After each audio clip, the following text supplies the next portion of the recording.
Should I remove Brent now because it's No, that's us. okay. I was like, shit. That's us there. Wait till you see what we got tonight. We are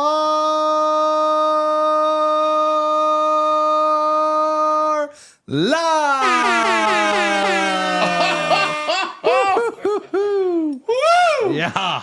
Yeah, it's real. It's fucking tight. Yeah. Now we do have the live audience. Let's hear from the live audience.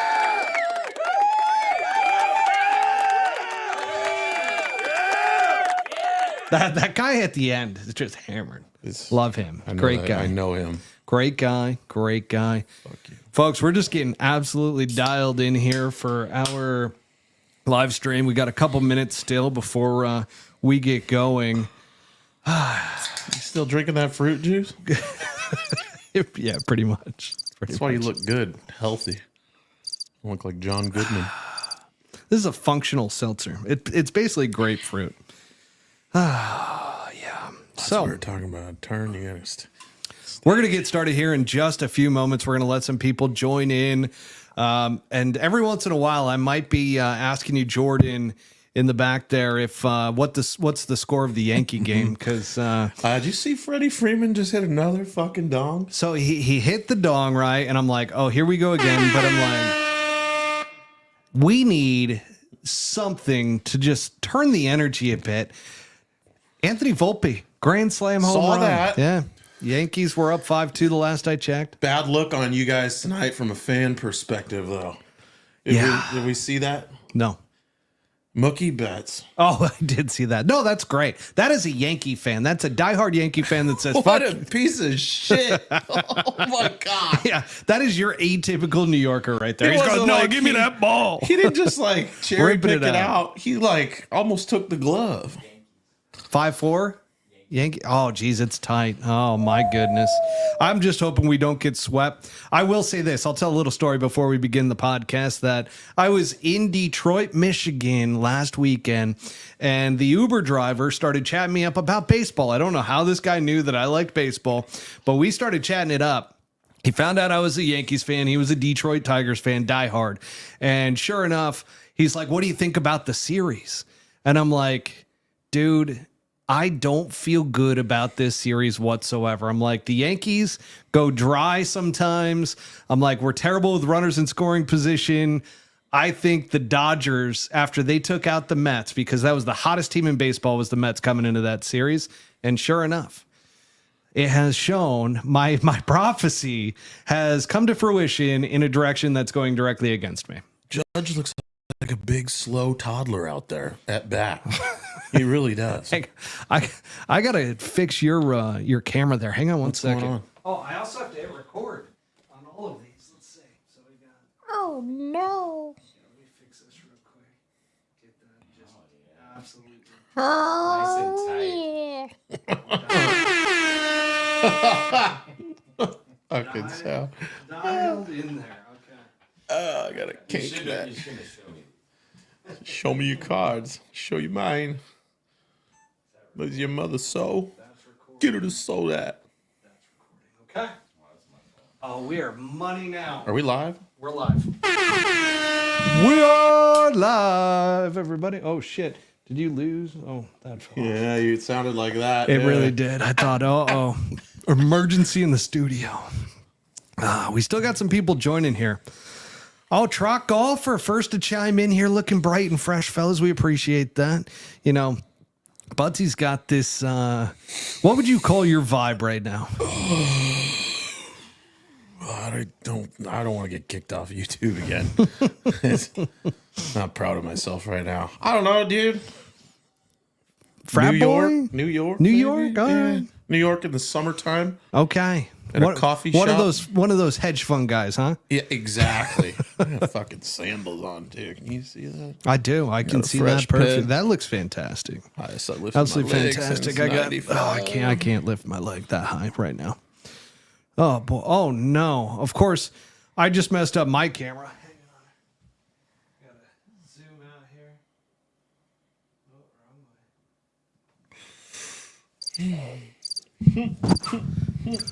Oh no.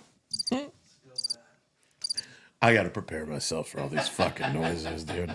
I'm gonna spit all over the fucking screen. You can't do that. Whoa.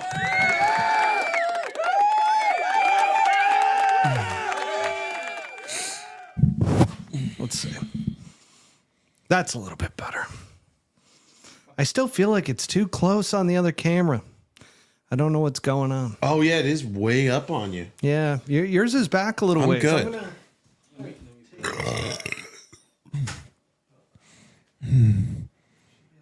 It's a telescopic photo lens. It's from the future. There we go. I feel like that's better. No? Trot, good evening, bud. Good to see you per normal. Yeah. I feel like we hang out every Tuesday night now. No comment there, Trot. No comment on that.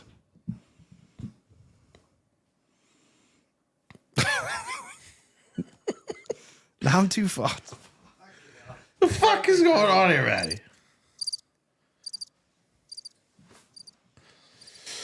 Driving me crazy. There we go. Okay. Now we're fully effing dialed. Fully FM dialed. Absolutely love it. All right, let's get this show started. We are lacking in terms of audience numbers here so far, but we're gonna get started anyways. Let's go ahead. Let's Got the get series this on. Like, it's understandable. Yeah, it really is. Yeah. You'll catch this one as a podcast recording, I'm sure. But We got a long way to go, though. You never know. yeah. In 3, 2, 1. Welcome back, everybody, to Pull Hook Golf, the podcast. I'm your host, Matt Cook. Tonight, we have an epic episode for all of you that are not watching the World Series. Yes, folks, it's absolutely killing me. I'm a diehard Yankee fan, and they are about to be swept by the Dodgers potentially, but they are currently up in the game, so we are hoping that it stays that way the rest of the way. But we've got an awesome episode for those of you tuning in. First off, we're going to go over the tee-off report. That's where we begin our episodes now, with Butsy. Then we've got the pro golf recap with the ZOZO Championship. We didn't talk about the other one this week, which is the Genesis Championship that was over in South Korea. We're going to be talking about that because there was a little bit of drama behind that whole ordeal.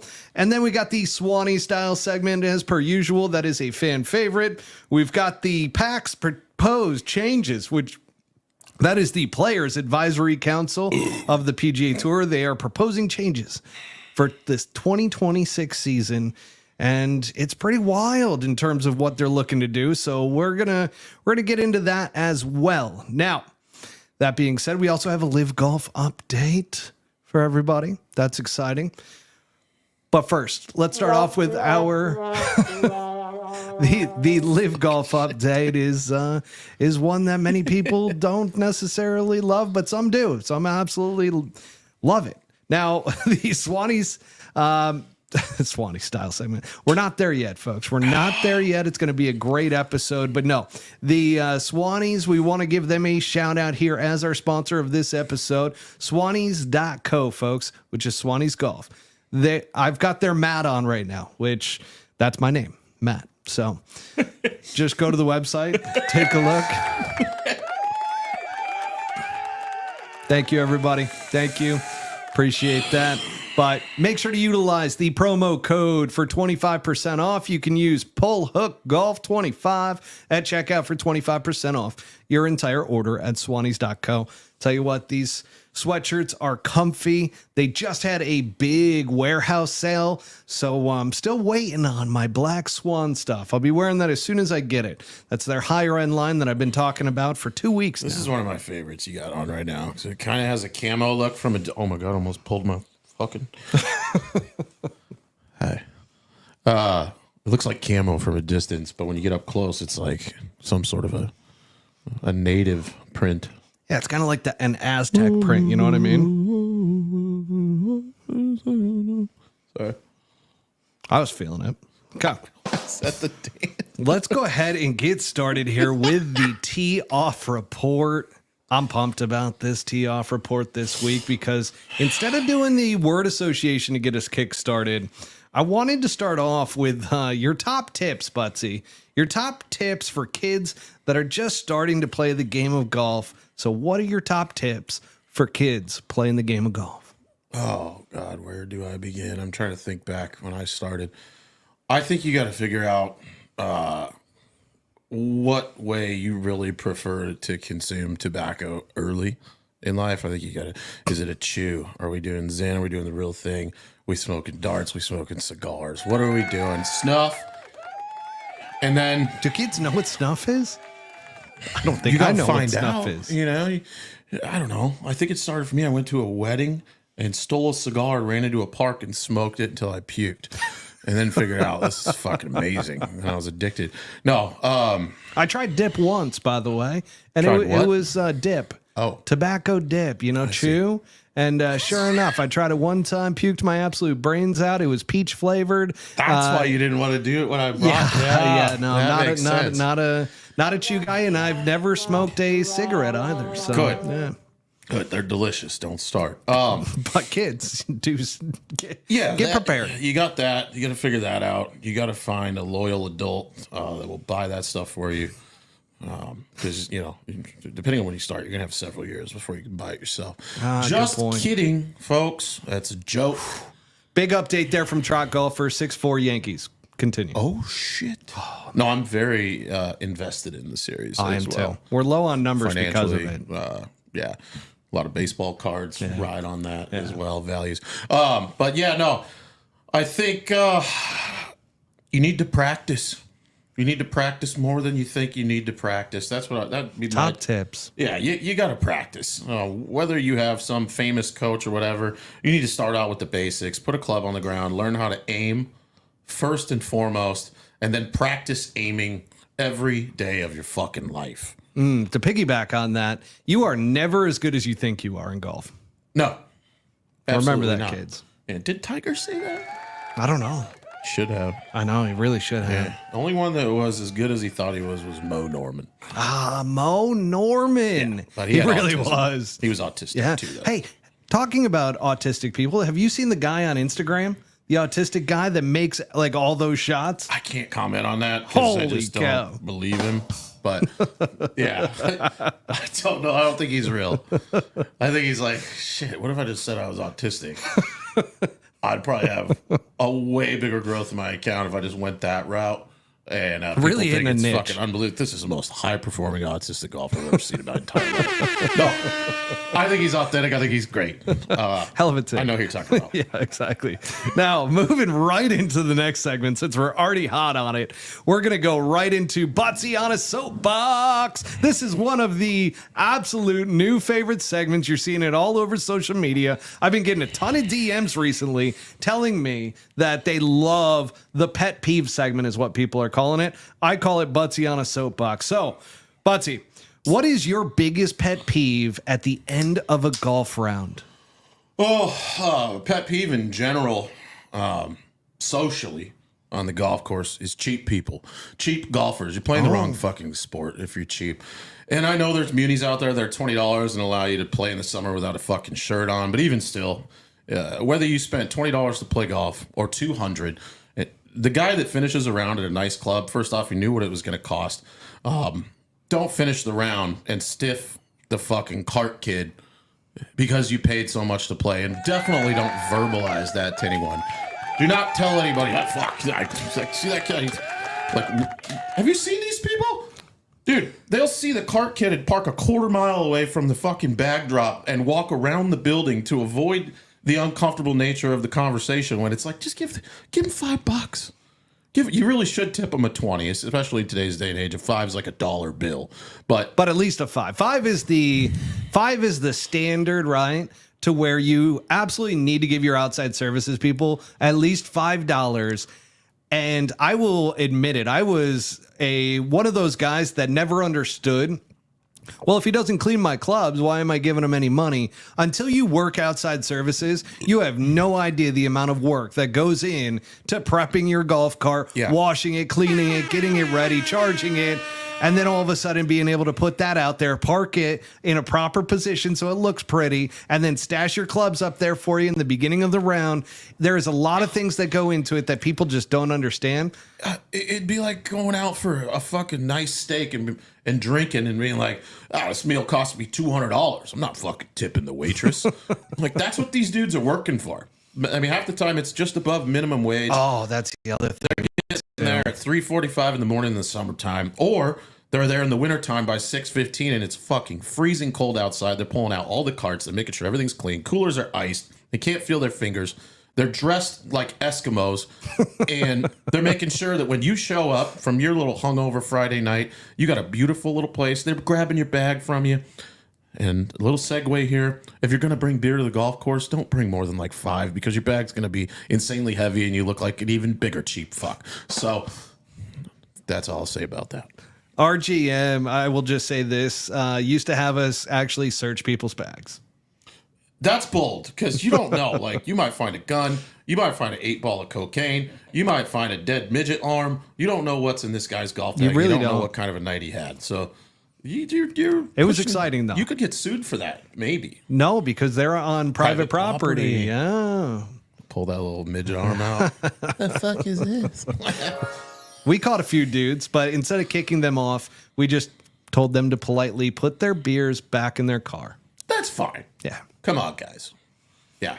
Yeah, the best is when you're playing somewhere and you're comped and people show up and do that shit.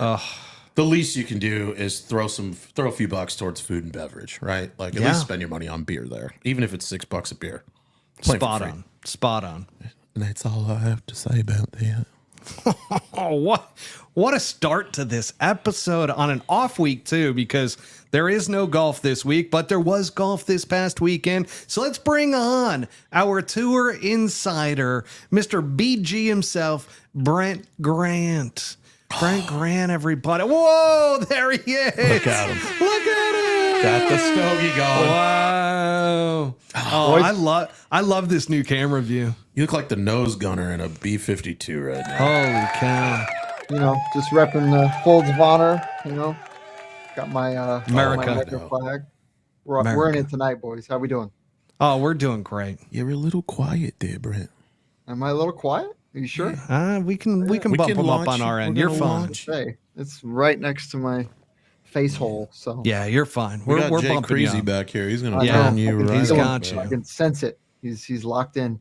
Your microphone's so much better now ever since we got you hooked up. I mean, my God. Look at you with the stogie, too. Oh, dude. Always. Come on, guys. Man, fantastic stuff out of you. Butsy with the burps, you with the cigar, me just trying to remain patient. And let's get right into the ZOZO Championship recap, which is we were very Asian this week when it came to golf.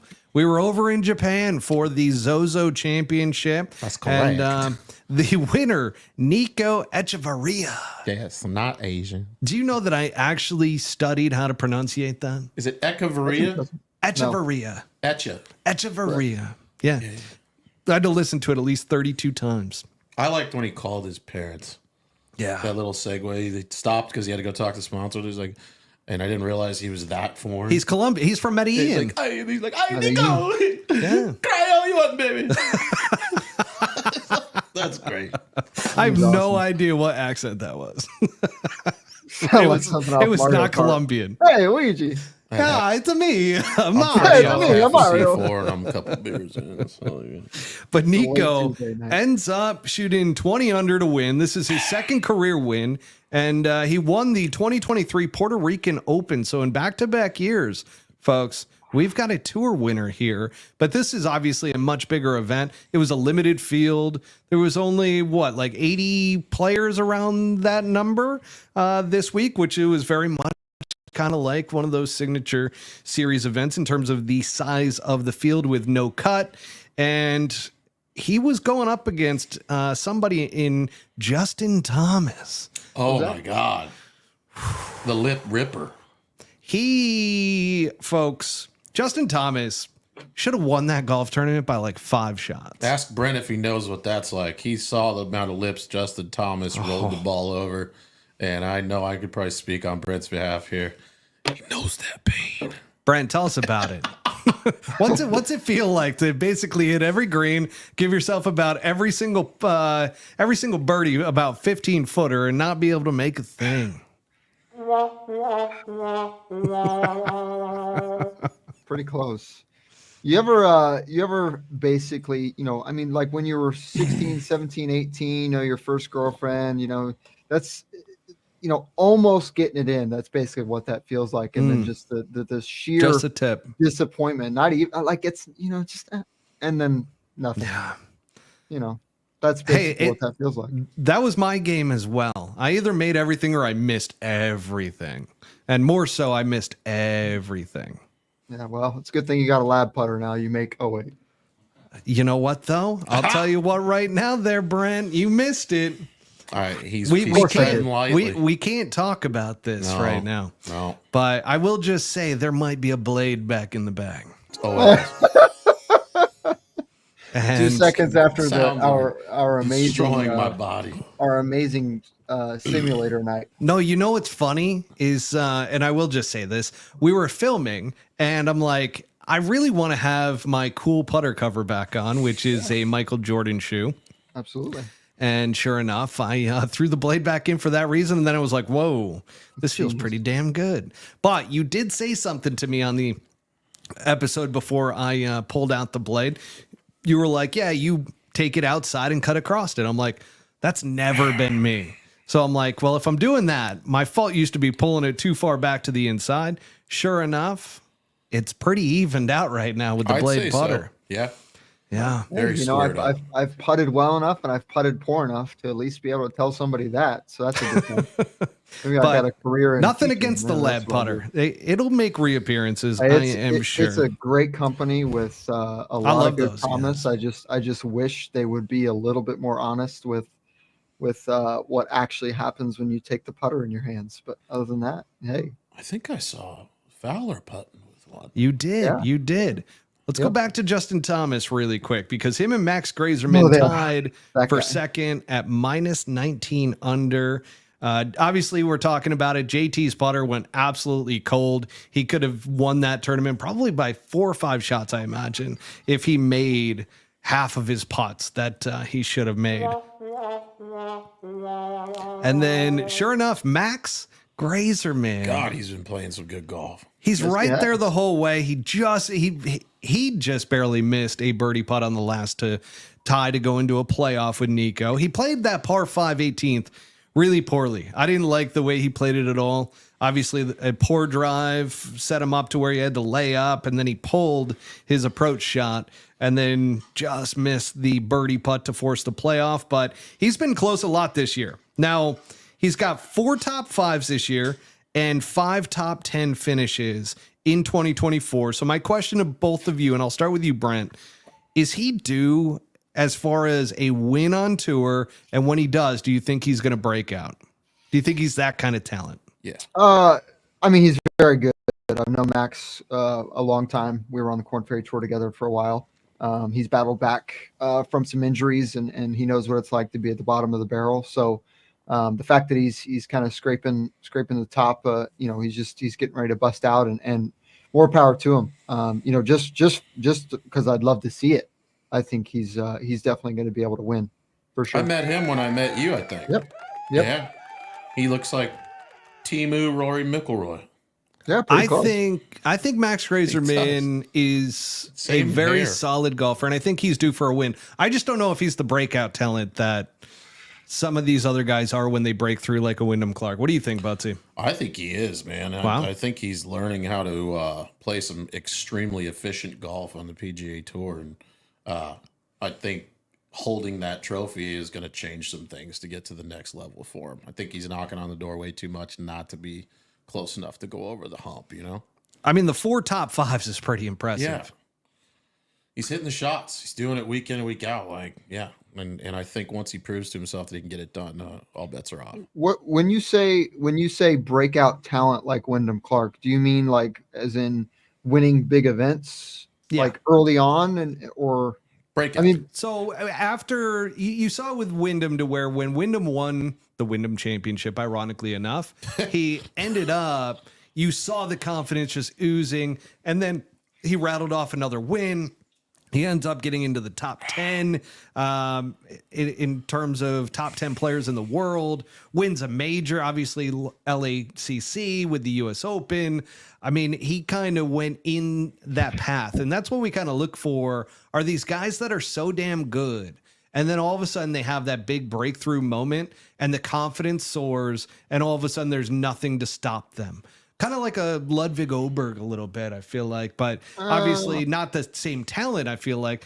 But I'm saying when all of a sudden a guy wins like that and starts to soar and has a ton of confidence, I just don't know if Max Grazerman is that big of a talent, if that makes sense. I mean, I Sleeper totally. talent. Yeah, I think that's kind of what it is, right? I mean, we got to be realistic. I mean, we talk about this every week, right? So, you know, the thing is Right. what are we expecting from these guys? Are we just waiting kind of for the next big name to come out? And I think honestly, what we're going to see until 2026 anyways, is what we're going to see is a lot more guys winning. Specifically, I mean, if you think about it, I mean, Scotty won everything this year, and there was not much left for anybody else. But aside from that, it's pretty clear that when he's not playing, when Scotty's not playing, there's a plethora of different guys that are winning. All, you know, guys from, you know, the veteran category all the way to, you know, a guy like Grayson who's a rookie. So, you know, he hits it a good long way, and he's got a steady family, steady team behind him. Do I think that he's major winning potential? That's a different thing. And I don't. Does think, he excel in any area? He's a good putter. His short game is very, very, very solid. I wouldn't say he's a great driver of the golf ball, but he gets it out there long enough. And then, like I said, I mean, anything inside 160, he's usually pretty solid. Okay. But yeah, I mean, it's a tough thing to be a major winner on the PGA Tour, and unfortunately, when you win for the first time, it's on any level, it's easier to do it. It's harder to do it the second time. So I think he's very consistent. I think that Very is the much so, skill yeah. set that is going to help him differentiate himself, but I don't see him winning multiple times every single year. Is he No, the next I Joel don't see it. Damon? Is he that guy? I think he's better than Joel I think Damon. he's better than Joel as well. And he's Yeah. got a better mindset than Joel. He's choked under pressure, but he's learned from it and he's gotten better. Like each time that he's lost, it's been like a better loss, I feel like. Is he Scott Stallings then? Stallings. The difference Stallings is hung around last year like every fucking event. Yeah. he's been that way I mean, Stallings Forever. is a Joel is kind of a CrossFit. lower, big CrossFit guy. But he's Used like to a be a lower big level. chubber. He's a big boy. He's a big boy. He looks like a nice guy. linebacker. Nah, he's not that big. But Matt says line. Have you seen a linebacker? Yeah, it's not Scott Stallings. just imagine Butsy. I was going about for the dramatic 6 inches effect there, taller. but got shut down immediately. I was gonna say, yeah, there it is. Was waiting for that. But yeah, no, I mean, it's tough, right? Because what we're talking about is levels of players. I mean, how many guys do you think fit in the category of an ATM, but maybe don't have the 1 to 2 to 3 win years, kind of like consistently? How many guys do you guys think that there are like that? I mean, it seems like there's more guys that are just ATMs than there are that win You mean just constantly every year. consistently play well enough to Yeah. make a check? Yeah, Type deal? yeah. Yeah, I mean, I don't know. Like, I think most of those guys could be breakout talents if they ever got that one notch under their belt. I feel like, and I haven't been there. I know you have. You've won before at a professional level. I mean, I watched you win on the Corn Ferry Tour, and I saw the fist pump. I mean, your arm turned into a rocked out boner. Like, I've never seen that level of excitement before. What did you just call him? A rocked out boner? Yeah, like dog's bone. Though I don't know what you're talking about. You know, fucking weirdo. And with the sound, Interesting. we're gonna let that train of thought just. That train of thought's gone. So let's move on. Moving on. Moving on. Now, let's go through a quick leaderboard rundown here because in fourth place, we had Ricky Fowler, the return of Ricky Fowler and a Lab Golf putter, folks. Lab Golf putter. That was big for them. Yeah. Yeah, a lot of people saw that. Yeah. Yeah. Yeah. 5th place, Kurt Kitayama. No, come on, Great Jordan. player. Great player, that Kurt Kitayama. Now, T6th, we've got JJ Spawn. Butsy loves JJ Spawn. I do. I really do. Then you got Yuta Sagura I don't know who that is. Sugi- from Japan. Sugi Ura. Didn't know Sugi that either. Ura. Couldn't tell. It's not Sugi. Yeah, well, yeah, SUG. Oh, no, it is. I'm sorry. I was looking at the first name, Yuta. I'm like, that's not Sugi. Yuta? Yuta. Okay. Then we got Siwoo Kim, players champ, bro. Kim. I in the middle of saying his name, I was about to say players champ, and then it just It's got prayers. It's pronounced prayers, champ. It's a players champ, bro. A prayers Okay. champ, bro. So also we've got Eric Cole, CT Pan. Those are all T6s. And then we got Just T11s. At Taylor Moore was in 11th as well. Okay. Genesis, yeah. Riveting Genesis stuff. Championship. Oh, can I ask a question? I'm just No. always curious. That's fine. I'm going to ask it anyways. What do you guys think about these events? Do you feel like they're just sort of they exist and kind of if they don't exist, okay, great. How do you feel about these events as onlookers of the tour? What do you mean? Like, if the tournament didn't exist, would it really matter to you? If the bear shits in the woods, does it smell? Tree fall in the woods. Nobody's man. That tree around. really falling. You know what I mean? Like, I'm just you can't always prove curious it. because I mean Can't prove it's it, Tim. crazy that we have You ain't these know. events You that ain't know if it really really nobody watches and yet we continue to put them on. But Oh, I love the ZOZO. I think it's got a lot of heritage behind it. It's Sure. a gorgeous golf course in China. Just kidding. did you know China and Japan are two Tiger different won countries? there. I think, yeah. I was stoked about it. I watched almost none of it, but it's a great event. great event. No, the ZOZO, I don't mind the ZOZO. It's just a weird placement. You know what I'm saying? What do you Like mean by that? it's a weird. So they do it, in my opinion, because of the long travel and because the top guys aren't really playing the week before or the week after, right? This season is kind of the journeyman season or the young rookies getting an opportunity to try to win when all the big names aren't playing in tournaments. And the ZOZO just kind of pops in at this really odd moment. And we don't even have a tournament this week because of it. What is ZOZO? It is a sponsor. So it is a I know that. Japanese company, I believe. I thought it was a fruit. Yeah. Thought it was a Japanese fruit. We're just super informed on this podcast, ladies and gentlemen. ZOZO, ZOZO for sure is a sponsor. Like it's a company in Japan. But what do they do? I don't know. We're moving into the Genesis. We know what Genesis is, right? With See? it's First Hyundai's. book of the Bible. Oh boy. Sorry, you can. This one took place in South Korea. Like I said, this was a very Asian weekend in professional golf. I don't know how I'm not just dying laughing right now. So we've got Ben On, who was the winner of the Genesis Yeah. Championship. Woohoo! Good old Ben On, Byeon Yong. And he finished at 17 under, a playoff win over none other than fellow South Korean Tom Kim. Tom Kim. Now we'll get into his antics in a minute. Oh God. He what did lips do now? out. He lips out on the 18th hole in regulation for the win. Okay, that's not the bad part. He then struggles on that same hole, the 18th hole in the playoff, and ends up making a bogey and just handing the victory over to Ben On. So Tom Kim really lost this golf tournament, in my opinion. However, Tom Kim had himself a little bit of a temper tantrum, and just depending Weird. on which source you're going off of, media sources are saying that he threw a temper tantrum and ripped a locker room door. Oh, I read off. all about this. Then Tom Kim, if you listen to his camp, came out with a statement that said, no, he did not have a temper tantrum. The door was stuck and they had to rip it off in order to get his stuff out. And so he offered to pay DP World Tour and the course for any damages and so forth. So I ask you, Butsy, to begin with, What do you think really happened in that locker room? I'm gonna tell Paint the you what picture happened. for us. Paint the Yeah, picture. here's what happened. Come on. You ever see one of those karate tournaments where the dude Like Karate Kid? Where the dude? No, I'm talking Cobra Kai? like a skills challenge where the sensei holds out one of those boards like this. Oh, and you got to punch through it. No, I think Tom Kim just fucking headbutted right through it. I think he fucking headbutted his locker right. Full on send right into the, full send. forehead. It was Wow. locked. We had no choice.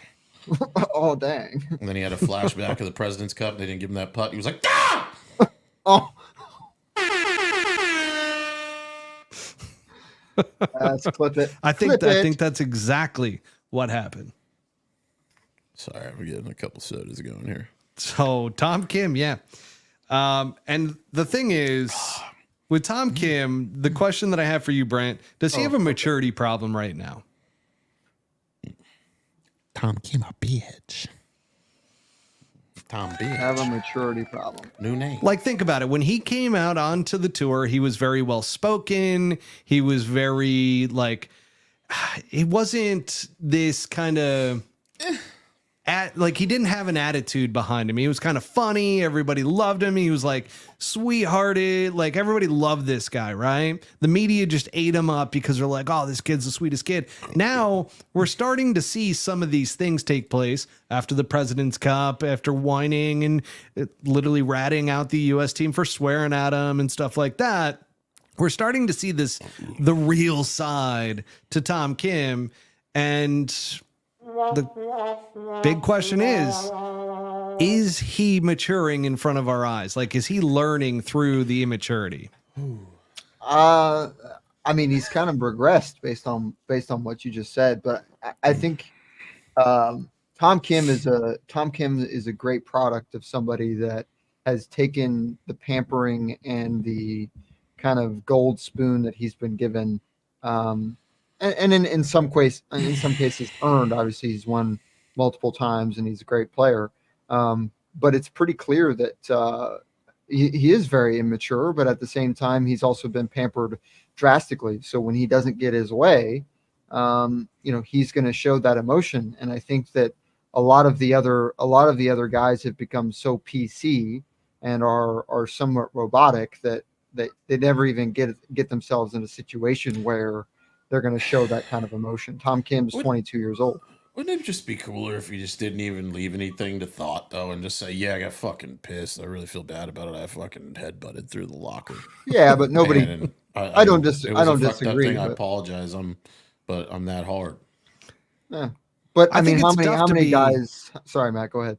I was just going to say it's got to be tough to be his age and going through some of this to where I think you were Rich right, as Brent. fuck. I think you hit the nail on the head that he's been kind of given the golden spoon by the PGA Tour, by the media, by everybody.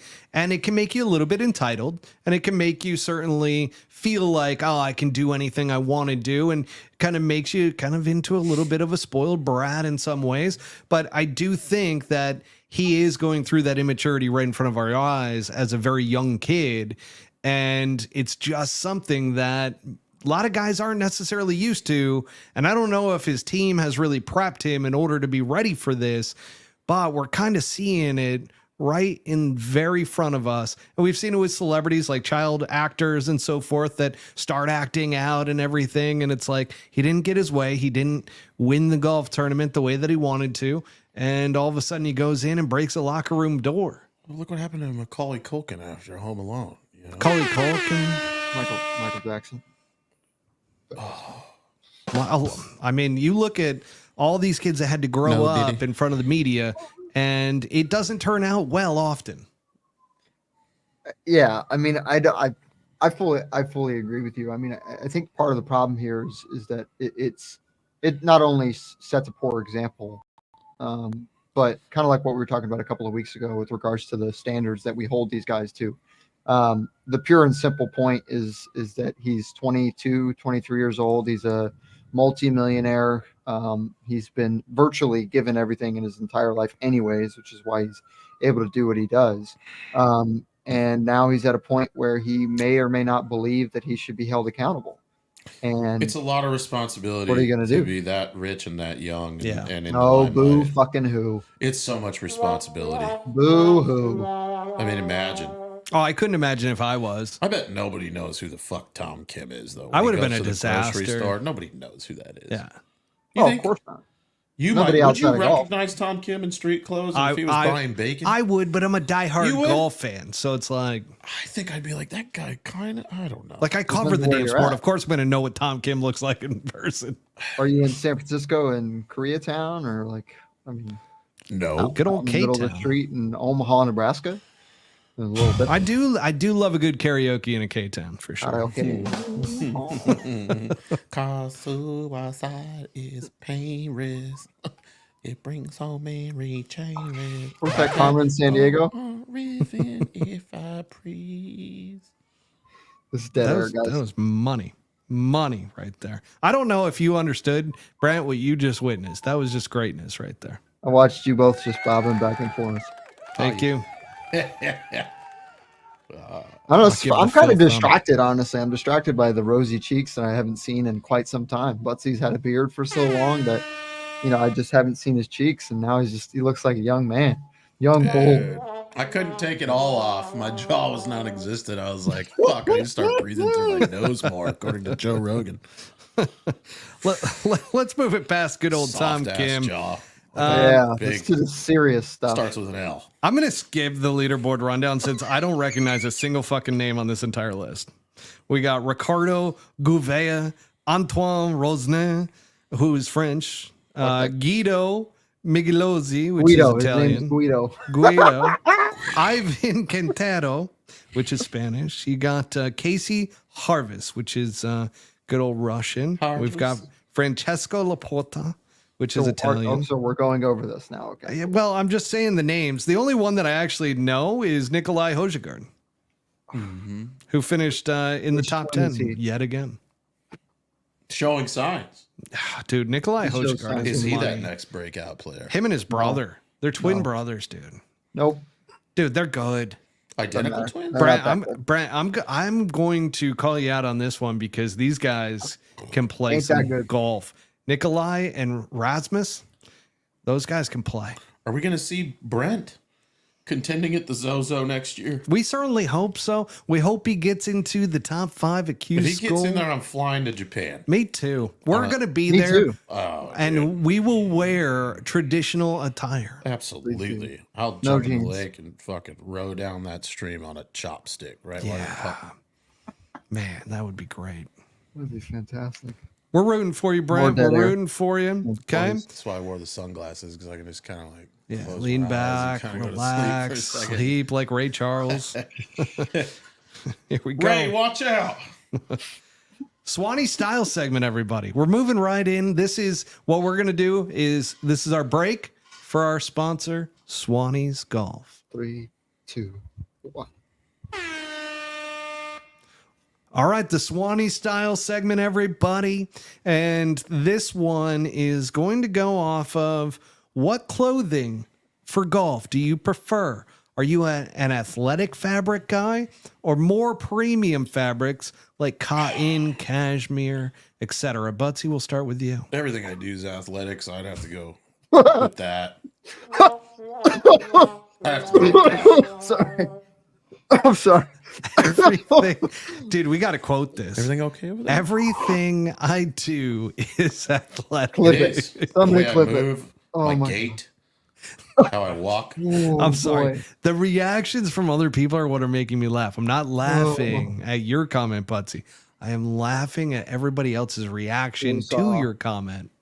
I don't know why it's funny. I think that is the quote of the century right there. Stand on the other side Everything of the I fucking do ping is pong table. athletic. Watch what happens.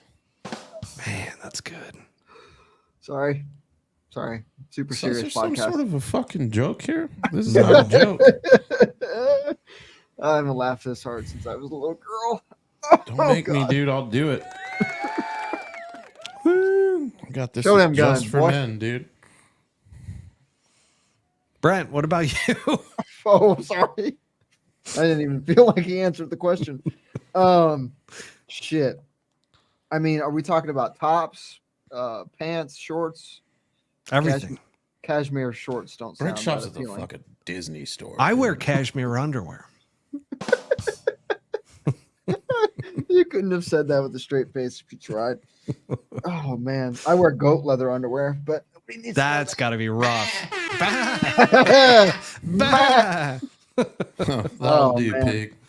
That'll do, pig. That'll That's do. what my mom used to Yeah, say I mean, to me. athletic fabric for sure.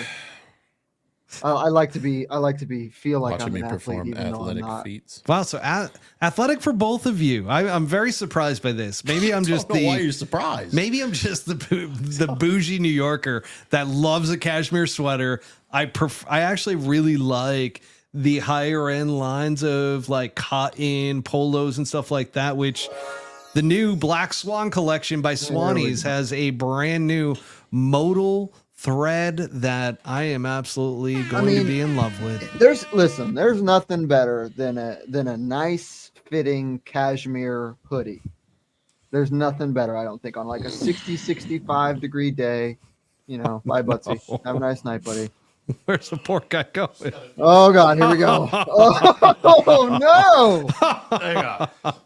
Oh my gosh! Oh, There he is. Who would have thought There that he is. this Bring it was out, big under boy. there? Oh, yeah. You want to Holy shit. Look at the see that size of yourself? those arms. They're as big as my Yeah, calves. 0% body fat. Or my thighs, I Look at the should say. veins. Look at the Do a little dance for us. Here we go. Bring that in, baby. Get it. You gotta kiss them, dude. Treat them right, though, bro. You're my baby. Let's Oh go. my God. Did you What do an that yourself, absolute. Butsy? No, John Daly did it for him. Something tells me I don't think John Daly would be able to fit in that shirt. You guys okay? Never seen anything like this before or what? Do you shave your upper arms? No, that's... The That's shirts just are pure so muscle tight, they mass. don't allow hair to grow. I just looked over and I see like there's a line to where there's hair. Oh dear God! Look at That's- that, Oh, dang. Yeah, that's that baseball you lost when you were a kid. Have you ever shaved your armpits? I guess that's the next question of the Swanee style No, segment. No, God, no. Yeah, I can tell. Brad, how about you? You ever shave the armpits? Absolutely not. Oh wow, Absolutely not. wow. Okay, that's the end Dead of that air, boys. conversation. Moving on. Okay, moving on. That was our Swanee style segment, everybody. And thank God for Butsy got a little warm in here. He needed to unload. You challenged my athleticism. You bring it out. My testosterone levels shot through the roof, and the jacket no longer fit. So There is kind of a smell now coming, Yeah. which is Oh, very yeah. nature-like. yeah, it smells like deer antler Yeah. spray, huh? The crickets are Come on, VJ. chirping. Oh man. Okay. Wow. I don't know how we move from that into the Player Advisory Council's proposed changes for the 2026 PGA Tour season. And Here we we go. The first, so there's a couple main points out of this entire thing. I went through it today, read through the entire proposal by PAC. And the first part is, and I'm just going to label it as this: shrinking the game. They are looking to shrink the PGA Tour. Okay. Now, the best part of this is that they had to tie it to something, right? They just can't come out and say, hey, we're going to shrink down the PGA Tour from 125 guys down to 100. We're going to shrink the size of fields. Do you know what they blamed it on, Butsy? I have no idea. What's the score? Is that final? I can't see that far. Is that final? 8, Who's up? 6-4 New York. 6-4. Come on, baby. Come Are, on. are the Dodgers Let's up 2 go. games? They're up 3. 3. Up They 3 could games. they, Tonight they was could last sweep tonight. Anthony Rizzo's up. All right, beautiful. Is it in New Fuck. York? Are they gonna, Is it in New it'll be York? the greatest It is in comeback New York. sports Well, of history. course, they lose in New York. It goes back to LA. They win in LA. I mean, come on. Well, Happens no, every year. Necessarily. no, they've got one more game in New York tomorrow. Oh, well, they'll Yeah. lose that one and then they'll win in New York. I hope Or not. win in LA.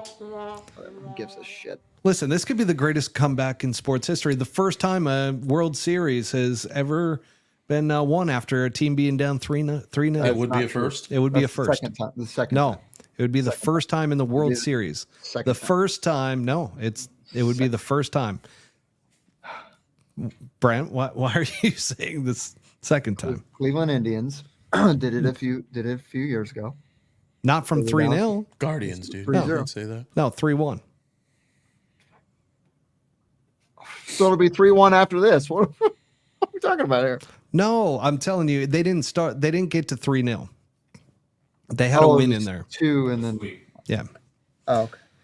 So, all right. Anyways, moving on. Shrinking the game. We are heading back to the Player Advisory Council's proposed changes.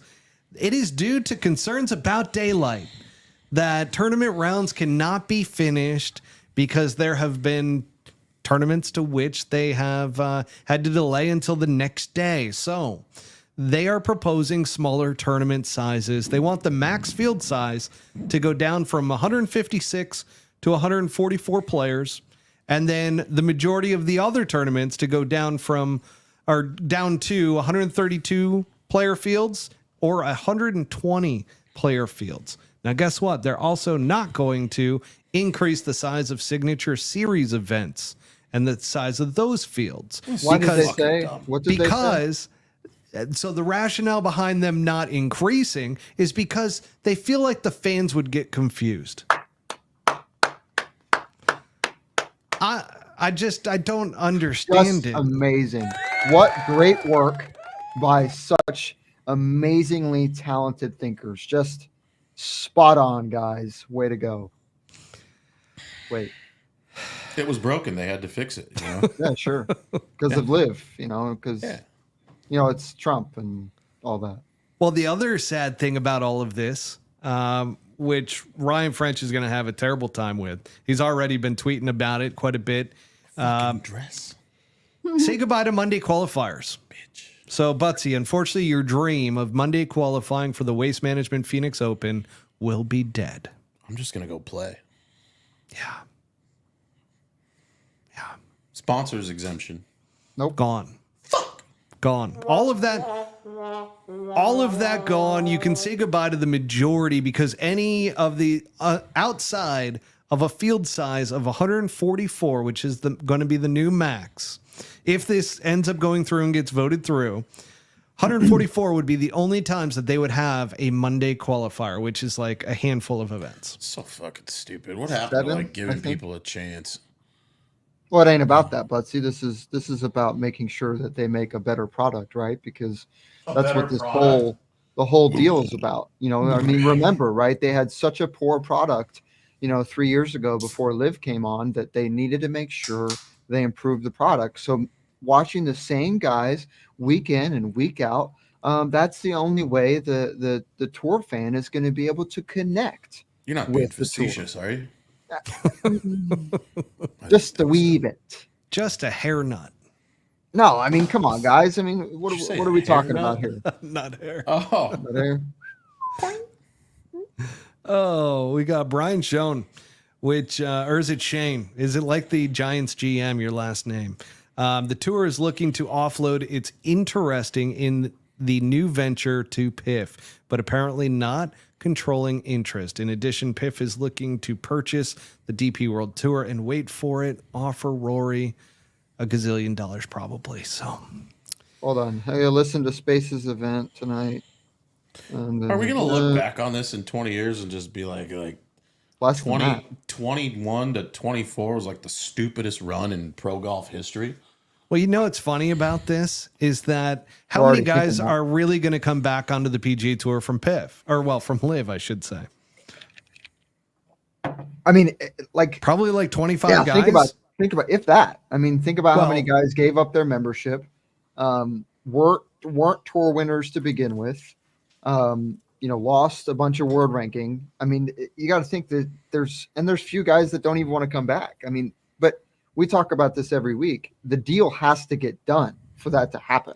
Yeah, So but there's do you not- think this is the prep in order to prepare to get ready to bringing those guys back in? Because top 25, or it will no longer be the top 125 guys, according to the proposal, that will end up having PGA Tour cards the next year. It goes down to 100. So losing 25 guys, I could see this as, okay, you know, those 25 slots are going to come back as soon as we make the deal with Biff and easily fit these guys right back into the fold. But the limited number in terms of the amount of players that are going to be in the field is the other part to it. I don't think so. I don't think that this has anything to do with the PIF for the Live Tour at all. I think this. Well, has I to just do had to with- pose a question. Well, I know. I'm answering. You know, I'm Very answering. argumentative answering stance there, Brent. Well, you know, Guys just trying you have to your throw just out comment- what soapbox if. just comment and at I- us. and I have mine. But this is the type of stuff that gets me spun up. You guys know that. So, but Do at we the have end a of the spin-up day, sound? I don't think so. No, No, We're gonna Not need yet. or a boing. that and the goat sound. No, not that's- bad. No, that's not bad. Yeah, I mean, you could, you know, stop the record, but no, I mean, think about it, right? That you've got a group of guys at the board that all want limited field. They all want to be more secured in what they want to do, and at the end of the day, the people that put in $3 billion want to see where that's going, and so you're going to see sponsors like the Shriners, by the way, just ended their contract, which puts the PGA Tour even further away from what Mr. Palmer wanted it to be. And the bottom line is this has nothing to do with the PIF. This is all to do with making sure It's best. the the group of players stay where they want to stay. I mean, if you guys saw the conditional status now, you got a bunch of guys that are mainstream players right now, and they're not going to be on the PGA Tour come 2026. I mean, they're just not. So pretty sad. I think it's the beginning of the end, unfortunately. But that's just me. Well, it might be the beginning of the end, but it might be the fact that they're looking for this to become more mainstream. So if I'm playing devil's advocate, right, and this is Tiger and Rory apparently making the decisions and so forth, and really pushing for this to be a smaller group on the PGA Tour of just the absolute top talent where names matter, right? Because that was the whole thing with Liv. They took names, and that was the big thing that the PGA Tour was missing for a little bit. And I just feel like this is part of that shrinking the professional game so that everybody you're watching, you know, But how do you become a casual name? fan, as a casual fan, right? But they're trying to protect the membership of the guys who are playing in the top, and they don't want outsiders to become a part of this. They want you to have to go and work really hard in order to get onto the PGA Tour. even harder than you already have to work. Exactly. I mean, it's already, I mean, you're seeing it firsthand, Brent, as to how difficult Seen it can every be. side of it. You didn't have a terrible year on the PGA Tour, and yet you had to go back and play the Corn Ferry Tour. And it's like, geez, man, like, what do you have to do to be consistently up there? It's almost like you have to have a surge, really win like a big tournament, and then all of a sudden you kind of hang around within that top 100. But you have to obviously have that big breakthrough moment in order to do that. It's going to limit the players on a year-to-year basis. I feel like. Yeah. If So Brent made 5% more putts last year, we wouldn't even be having this conversation. that's true. Let's fucking be real. Oh, for sure. The man's is there. He'd be in that conversation. But so that's kind of the point, right? Is that I synced if we talk about long-term decisions and taking care of the membership and making it a better tour and all that other stuff, then that it's just, you can't. I've thought about it. I've tried to steel man it. I've tried to, like you said, play devil's advocate, and it just seems like a group of guys are getting together, being like, you know what, we got all this money, and you know what, we're going to keep it for ourselves, and we've got, you know, maybe 5, 6, 7 years left on the ride here, and we're going to ride it, and then you know what, after that, it's not our problem. And I mean, do that's- think it has to deal with the longevity of how much money is being paid out in these events in order to try to compete and keep players on the PGA Tour rather than having them leave for Live. Nah, And well, listen, you can run out of money pretty quickly. The PGA Tour doesn't have endless pockets like PIF does. So Oh, I agree, but that this has is to a- be part of it. You really But think this that they is- still view Liv as a contestant Like we just had a whole conversation last week how these teams are going to be individually owned and franchised, and they're going to be responsible for paying. And the death, not to disagree with you, but the death of those huge contracts, like, is probably here. Do you think the tour still looks at that? Like, we got to worry about Liv? Potentially, because who knows if they're going to expand this year and add another team like they did last year with John Rahm's team. True. We don't know. That's the unknown right now. As we head into the winter season, is Liv or Piff going to go out and sign another big name and create another franchise? Kind of validates it. Kind of validates the product a little bit then, right? If that's why they're doing what they're doing. I think everybody's pretty much caught on to the fact that at this point it's about the money. And a lot of golfers that watch the PGA Tour have never watched it because they're making a lot of money out there. And it has nothing to do with that. And part of what made the PGA Tour, the great land of opportunity that it was up until recently, was that a guy like Jake Knapp could struggle for a long time and then make it out there and then win. And he did it the right way the whole way through. He didn't jump through, he wasn't given a bunch of exemptions and all this other stuff. He worked his way. He was a bouncer at a club, and now he's a winner and inside the top 75 in the world. Yeah, he did bounce him. So I think that the struggle is going to be in 2 to 3 years when they realize that not every kid coming out of college is a Tiger Woods and is a bouncer. Yeah, there you go. So the other side to this too is that the Korn Ferry Tour is going to go down to 20 players are going to receive PGA Tour cards instead of the 30 or 35? 30. And then 5. So they're going to take the 5 in ties from Q School and make it 5. They're going to leave, by the way, they're not going to touch the DP World Tour. Correct. We love That's those going to be guys. top 10. And here's what's crazy. So out of 40 some odd events that were quote unquote full field events, they're going to take them down by anywhere from 11 to 24 spots. So for example, at the Sony this year, right before any of these changes, these guys coming out of Q School, the 30 guys coming out of the Korn Ferry Tour, and the 10 guys coming out of DP World Tour, they got through 18 of those guys at the Sony Open. 18 of them. And by the way, in 2026, they're not getting any starts. So they're going to get one start in the first probably 6 or 7 events. And because they're changing all the rest of the season as well, there's no, they'll pick it up in the season in the they'll pick it up in the fall. They'll eventually get there. It's like there's not going to be enough turnover to make the case for 95% of the guys that are at the top right now. Scotty Scheffler may not have ever existed if think about it that way. But who knows? I don't know. You're gonna get me all hot and bothered over here. I might have to show the guns out here in a second. What does that mean? What are you going to do? Yeah, Q School is going to be capped at 5. You got the DP World Tour at 10, and the Korn Ferry will be down to 20. The other tough thing is when you do get your card through that, how many tournaments are you actually going to be able to get into? Yep, exactly. And that's the whole other side to it, which I learned through Harrison Endicott and David Geese, his caddy at the time, that they couldn't get into the majority of the first quarter of the season. Yep. They barely got into a secondary event. And that was somebody who won Q School. So it's just very difficult.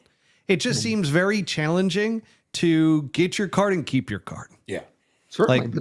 But that's the point, right? And that's where as a tour player, this is where we have these conversations with any other tour player for that matter. And it just comes down to the fact that there are 6 guys that have complete power.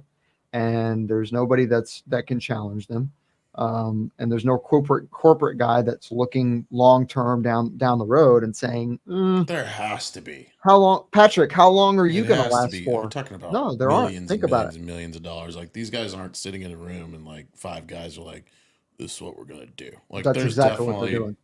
You're a businessman. There's absolutely somebody that's doing projections and seeing 5 years, 10 years. They're down not the road. though. Think about what they did with the elevated events. Too big of an events. organization to leave it up to you we're would saying think. it so mundanely Well, it's like 6 guys that are running this shit. Well, It's just I don't funny. think so. Hang on. It's funny how every other major sports league has had expansions, right? Yeah. We have never seen it to where they've been restricted and all of a sudden we're taking away teams, we're taking away players. We want less. That is what's happening right now with the PGA Tour. 7-4. 7-4. Yankees, let's go. Come on, Let's go. We got. Hopefully that's the end of the game. I'm But absolutely still let's terrified play about it. let's play a little game. I mean, well, what about the elevated? I love events? games. I love playing games. What about the elevated events? Were they great for the year this year? I think it was good viewership? for us. Well, Like, yeah, because you got shit to talk about. It gave us stuff to talk about, and the media is part of the overall fan experience. And I feel like, the Signature Series events, I'm not it for the betterment of the game. I'm not for them, but I do think it essentially makes it a little bit easier for fans to get into big tournaments. That's what I was just gonna say. But even though they had a the much golf fan smaller knows viewer, that they're watching something bigger, and they should pay attention to it because this is going to have more good players in it. the numbers Pretty would simple disagree concept. though. Yeah. The numbers Yeah. would disagree though. The viewership was down to a quarter of what it normally would be. Maybe initially, for sure. Well, for the whole but year. Long whole year term, it was. I'm talking about like 5 years from I now. think the Once fans that are fed up. messaging- Yeah. I think Like, everybody's fed up with this. Yeah. That's the biggest thing. And I just think it is a little bit short-sighted to all of a sudden shrink the tour. I think that is short-sighted. We should start a par 3 league at night. Done. I'm in. It's a joke. but- I mean, So- think about it, guys. I mean, what Hang on. from your Grass from your, Hey, go ahead. hang on for one sec, because you just reminded me of what the cover for this episode was, which is night golf. Why in the world? So they blame daylight for the issue behind why they can't have this number of players in a tournament. Why in the world, with all the money that's being made by like the PGA Tour, for instance, and granted, Liv is probably going to take this idea and they're probably going to run with it. Why not have portable lights out there and light up an entire golf course like the Waste Management Phoenix Open and have it be at night for the majority of the round? That would be sick. People yeah, would like get so everybody's gonna behind play that. 9 holes at night or something. I don't know, something like that. It would have to be fair. Of course. Yeah, you have to have everybody with the same amount of time under the light because it's a totally different. Well, dynamic. Thursday you're playing in the day, and on Friday you're playing at Friday's the night. night game. Yeah. Yeah, I like that. Like baseball. Yeah. What the fuck's the difference? Maybe the infrastructure. I mean, well, think about it. You can buy portable lights and put them all along the fairways, and especially at a golf course like the Waste Management Phoenix Open, there's nowhere to go outside of the main areas of fairway and some desert. There's plenty of room at a course like that Yeah. to light it. Other venues, It's like, let's Maybe get not so smarter much. instead of just thinking, oh, let's shrink the game. Well, I mean, I think you're spot on, but I mean, this system that they've had has worked for decades. it's 32 degrees. Exactly, super cold at night. But it's worked for years. I mean, sounds like I'm going to keep putting. Yeah, that's very true, Brian. Totally agree. But it's just it's one of those things where this system has worked for decades, and this is something that only a few players I gotta want. make a urine. Okay, bye. All right, now on to the real show. He'll be right back. Don't worry about me. Get out of the way. It's going to take a while, but he'll get through it. And he's gone. But no, I mean, think about it, Matt. I mean, Matt? What's your perspective? I mean, you've been covering the sport for a long time. You were a professional. You obviously have been around enough tour veterans. What about this last 2 years has been so stressful for the PGA Tour, where they feel like they've got to make all these changes and have no explanation for it? By the way, Billy Horschel went with Ryan French. Yeah. Could not answer a question. Couldn't No. answer a question. He was incapable of saying how this is actually better for the tour. He's incapable of doing it. That's That's a top because player. they're trying to tie it to some type of data.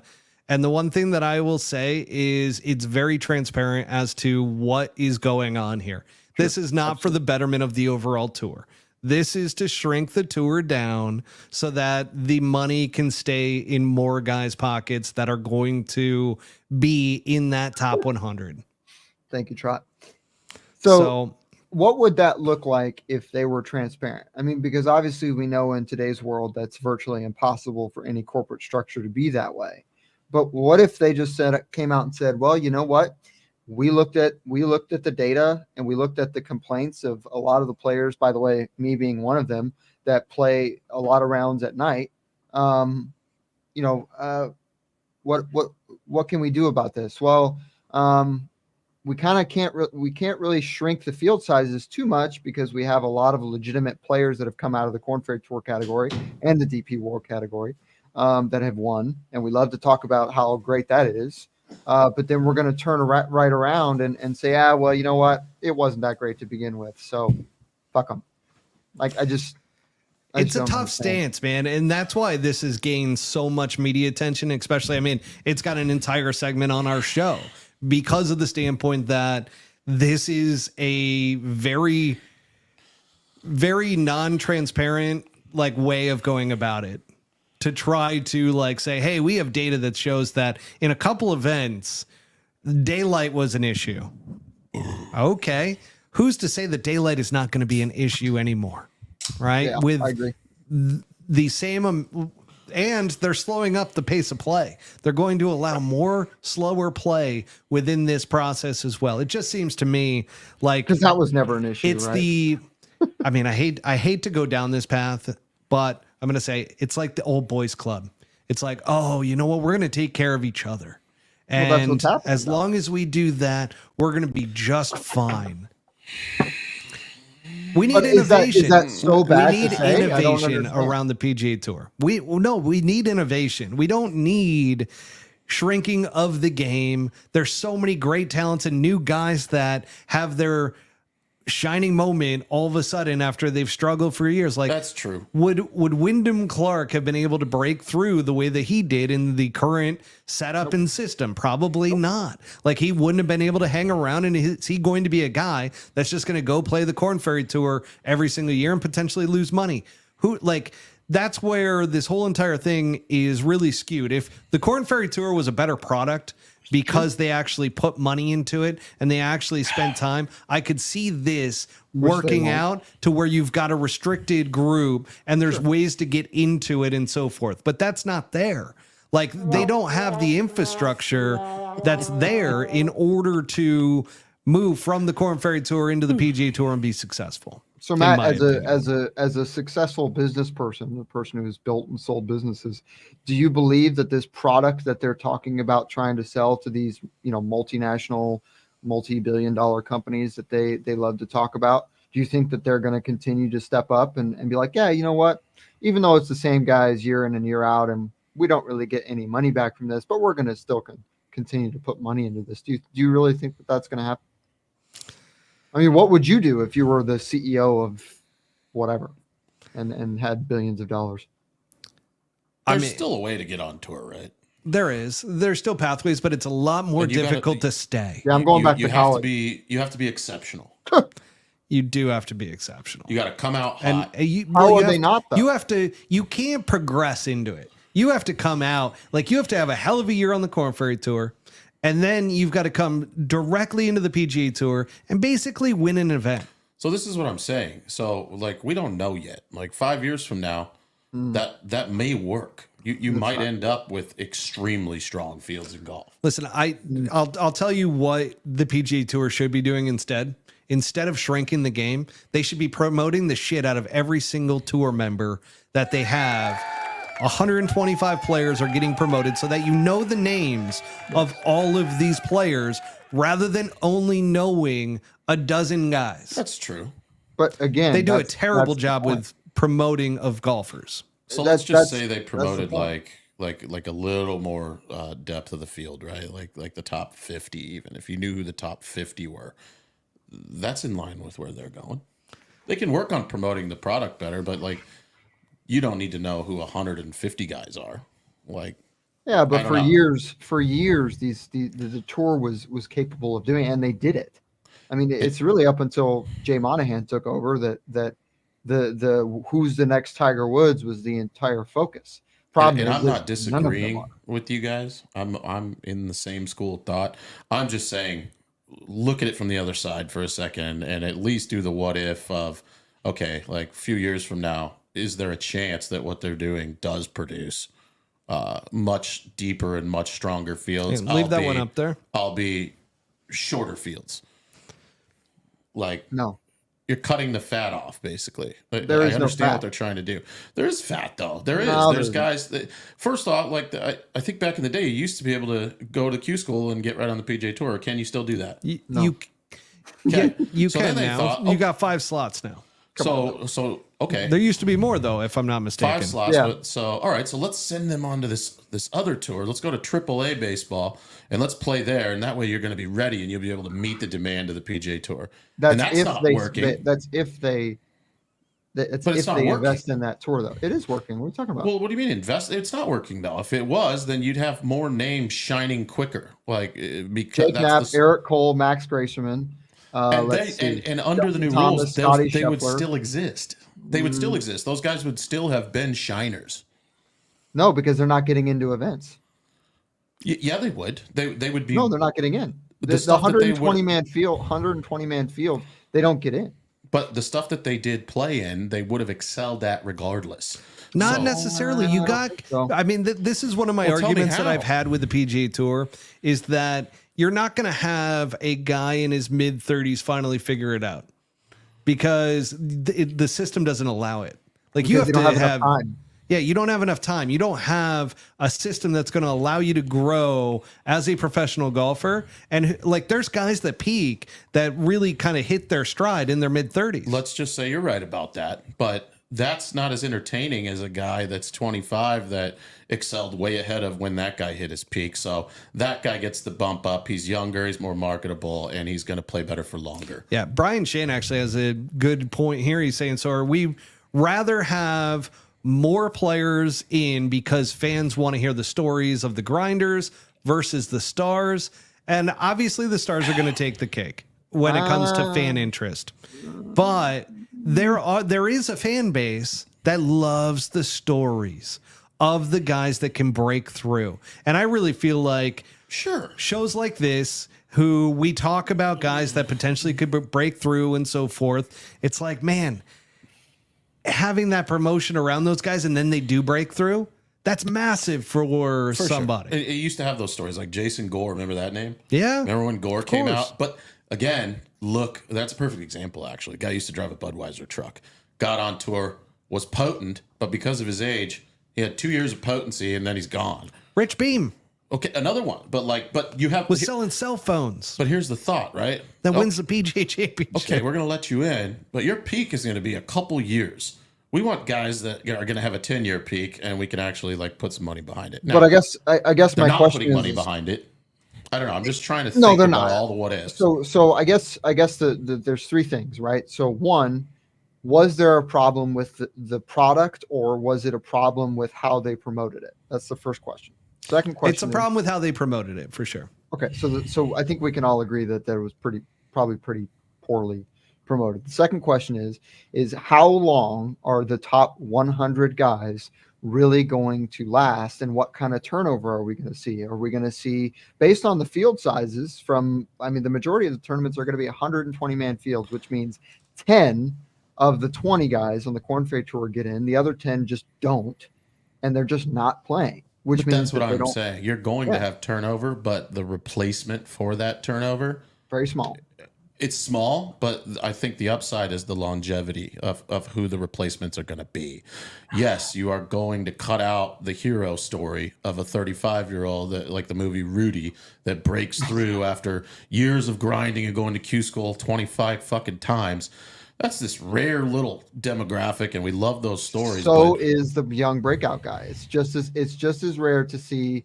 but if you're a rookie do gambling what he man, did. you'd bet on those guys more than you would bet on a guy in his mid-30s. Certainly, but it's also about time under tension. I mean, you know this. I mean, you live plenty of ways. Baby. You're not gonna walk into the gym and grab a 500-pound squat and rep it out, right? You got to build to that point, right? So Depends. I mean, well, if you're like you, right? Everything No, you do is I athletic. don't do that at all. But I've seen some people that have some severe anger issues and do that from the get, and that's their But outlet. no, I mean, think about But I this, right? understand I what mean, you're saying. if you're gonna talk about the product and trimming the fat, I totally disagree. Decrease the amount of Monday qualifying spots, decrease the amount of sponsors exemptions, but don't take away from the guys that just spent a year on the Corn Ferry Tour making no money. They finally realize their dream, and then they get to the PGA Tour and they go, "Wow, I've got to wait 4 months before I get 2 starts in a row." That's Okay, so crazy. So here's what I would say then. So if you guys are gambling people, what would you put money on right now? Would you put money on the current system producing a better field 10 years from now, or what they're going to?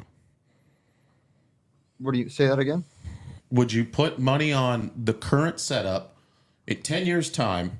Are you going to have stronger fields under the current system, even if it's smaller? Without a doubt. Or are you going to have stronger fields under the new system, because the requirements to excel are going to be so much harder that the cream at the top, what you're going to, I mean, I think there's a chance that could elevate people, and people that are really fucking amazing, like, they're going to excel. I don't think that. I think that it operates on a false premise. So You said it yourself. You said there's ATM machines. Like, they're getting rid of the ATM machines. They're getting rid of guys that can just hang out. And but those guys have been inside the top 100 for quite some time, and they get to stay there. I understand what they're trying to do. The turnover, but the turnover is what they're trying to get rid of. They're trying to get rid of the turnover with everything that they've done, and that's why, we talk about all these stars, right? We talk about, oh yeah, give me all these guys, and listen, Brian, I totally I don't disagree that it's fun to watch a guy win 6-7 times, but I can guarantee you on Scotty's 3rd, 4th, 5th, and 6th win, everybody was like, is there anybody else around? No. Okay. Click. Like, it's boring to watch already because they're boring, but I just don't see how the product was so bad that they decided that they had to do something about it. I mean, I also don't love getting rid of the Monday cues. That's to me, that Monday cues bring up some of the best stories. And what's hilarious is it's like heritage. Their stats that they threw behind getting rid of the Monday cues, by the way, it was like 65% don't make it past the cut. Yeah, they don't make the cut. However, how many PGA Tour members don't make the cut? Like, look at that percentage, because you still got the majority of guys don't make the cut on a week-to-week basis. But out of 100 guys that have ever Monday qualified for a PGA Tour event, how many of those guys ever turned that into a career on the PGA Tour? But if you think about it from a media perspective, that can be your quick hit that gets you a great and story. It's a lot of money that goes We're away trading from PGA sections here as well, right? So you're trading the hero story in. Brian makes a good point. They do. No, I'm on board, but I think you're trading the hero story for the potential to watch an event 10 years from now where the guy that's ranked 60th and he's in the field can still win the golf tournament, and he's known. So Brian, here's the thing. So Brian Shane, one of our audience members, he says, so you're telling me that people got bored watching Tiger dominate because if you're watching Scotty win 6 to 8 times in a season is boring. I respectfully disagree. Same. It is boring. He's boring. But here's the thing. I do like seeing guys win a lot. Scotty's incredible, and I love Scotty Scheffler, but he's not we Tiger didn't want to Woods. see LeBron or like Kobe dominate. That's getting old. The whole point of this is that I don't think shrinking the game makes the product better. And that's where I think time will tell. They're trying to make a better product. They're trying to have a deeper field. I just think get innovative rather than just shrinking the game, because that's still going to have the thing same to do. TV coverage. By the way, they're still not going to show 99% of the guys. So what does it? We matter? don't know the data though. Like, these guys are not. Like, this goes back to what I was saying. You guys are saying good old boys club, but this is still based on data. And if they sit down and look at it, I'm sure we would be fucking shocked to see. All right, 120 guys get it. Like, whatever. Every year there's 2 or 3 fucking exceptions, but most you never hear from them again. Like, they're gone. And they got the chance to get there. I think that's probably true. But that's the point. Every major sport, I know. Every major sport is about entertainment and media, because that is how you build a fan base. And that's how you get people interested. And here's the thing. There are fans out there. They might not be the majority. They might be in the minority, but that absolutely live to watch the PGA Tour for the no-name guys breaking through and potentially winning a big golf tournament and potentially having a breakthrough. It's why I talk about, okay, could this guy be a breakthrough player if he wins, right? Because 100%. I want to give the audience the ability to go, oh, this is a name that I should remember. For sure. This is a name that we should absolutely be entertained by and start to watch a little bit closer when it comes to events. Brian is on board with what I'm saying. He's like, well, then you're in it for the entertainment. That's not correct. performance. Yeah, exactly. That's This the is point the of only what we sport you do. could do this. You can't go Monday qualify and play on the Yankees. Like Correct. you're going to spend years on a farm team and be selected out of thousands of people to maybe get a chance to get brought up and play in a fucking game. And then in that game, if you fuck up, you're going right back down and you may never sniff a career in the big leagues. That's correct. I don't blame the PGA Tour for trying to take a similar route to but improve their product. but We that's hate the it because point. it's not what we're used to. But what you're saying is going from 125 players down to 100 does that? It's not. This is the start of it. I think this tips the iceberg. It's basically saying if you want to play out here, you're going to have to be absolutely fucking insane. Like They you're going are. to All of them are. Well, they're They not. are incredible. They're They are. not. They're top of their 0.0001% of golfers. Period. It is the If that was the hardest case, you sport wouldn't to have be. dominant players. What do you mean? You wouldn't have dominant players. I think there's just You have dominant players in consistency. every sport. It's the guys who, because everybody who's in that top 125 is good enough to win a PGA Tour event. The thing to me is that there are guys that learn how to become very consistent in what they do. And those are the guys that end up in the top 20, top 10, top 5. And those are the guys that win on multiple occasions. And the difference, we can agree the difference between them and the guy that's 120th is this fucking big, but that's everything in golf, and that's just our sport. You know, you're also going to potentially lose in this are the names. You're potentially going to lose. What do you mean? Think of a guy like Jordan Spieth, for instance, who went through a very big lull of recent, and he's starting to get it back, right? A little, but if he dropped out of the top 100 players. No, he's a life member, so he's in. no Yeah, matter what. I get He it. It's a did bad, well enough it's a for bad long enough to example, earn but that you spot. lose a name, and it's Justin like Thomas. Well, you're saying you're losing a name, but the only reason that you can say you're losing a name is because at one point he excelled on such a level that you're aware of. Well, that yeah, I mean, Brent just brought up Justin Thomas. That's a good example too. He Justin went through Thomas, a low. Patrick Cantlay. Ricky Fowler. You're right about JT. Like that's an exception. They're Ricky gone. Fowler went Ricky through a Fowler would be low. gone. He'd be Yeah. gone. Ricky Yeah. Wood. But luckily, we know who they are because at one point early on in their career, But the whole thing They is, you excel. shrink the size of the PGA Tour, you're going to lose guys like that potentially. you could. And so this is the question that I have for you guys. And do that you sucks. think that does if suck. they took, let's say we take the top 25 right now as it stands, right? And I think there's a rookie or two in there, but let's just say it's mostly quote unquote veteran guys that have been in for 2 years or longer. And you take those 25 guys, and 5 years from now, you've got a different 25 guys. Do you believe that those names from those 25 are going to be more notable than those 25 guys at that time? I didn't catch the whole. So Start you have to that. 20, You're gonna the have to- I'm sorry to 25 have you say guys that right again. now, the top 25 guys right now. Yeah. And we fast forward in 5 years, and you've got a quote unquote different 25 guys. Do you think that those 25 guys right now, Rory, Jordan, Justin, Patrick, all those guys, Scotty, right, in 5 years are going to have more or less notoriety notability than the 25 guys in the future? No, you're going to have 5 to 10 of them that make the cut and stay relevant for that amount of time. And I'm going to prophesize that they're probably younger, the ones that do. So you believe that there's going to be enough turnover to see that top 25 guys on the PGA Tour to be different If the enough talent's and deep notable enough. But you said this a couple pods ago, guys that come out that are John Rahms. I mean, you can change, and this is another point, right? You can change the landscape and make it harder all you want. The fact of the matter is these great talents just may not occur. Like you just might not have enough guys to rise to the cream to be like crazy fucking, all-star multiple tour winners, you might just have to like let some of these guys in that because they just don't exist. Like you said, there's not a lot of John Rahms that are coming out every year. Oh, I don't disagree, but at the end of the day, No, it was your point.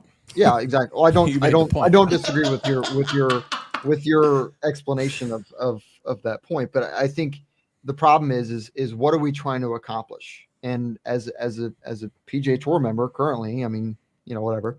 At the end of the day, they're clearly showing that they want a closed shop, and the problem is they have no explanation for it. They just say, well, it's because of daylight or whatever. But whomever it is, by the way, whether it's a corporate structure or just the players sitting in a back room, which I hate to tell you, Josh, it is just those six players sitting in a back room. But at the end of the day, they're being fed the data though. Well, they're being they directed the PGA Tour to make up a subcommittee to create. Oh, what reason can we have? Oh, daylight. Okay. Which, by the way, none of these guys play at dark. None of them do. Right. No. So what would be the point other than to give some breadcrumbs to money, normal people? Money. Yeah, but that's the point. Is that it's about keeping it. You for follow themselves. the sponsorship and like the amount of massive companies that are investing in the PGA Tour, and who's going to carry less and less per year.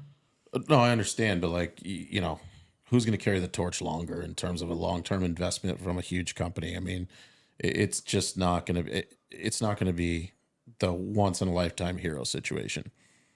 I just don't. Here's the whole thing. I don't think the product gets better by going from 125 down to 100.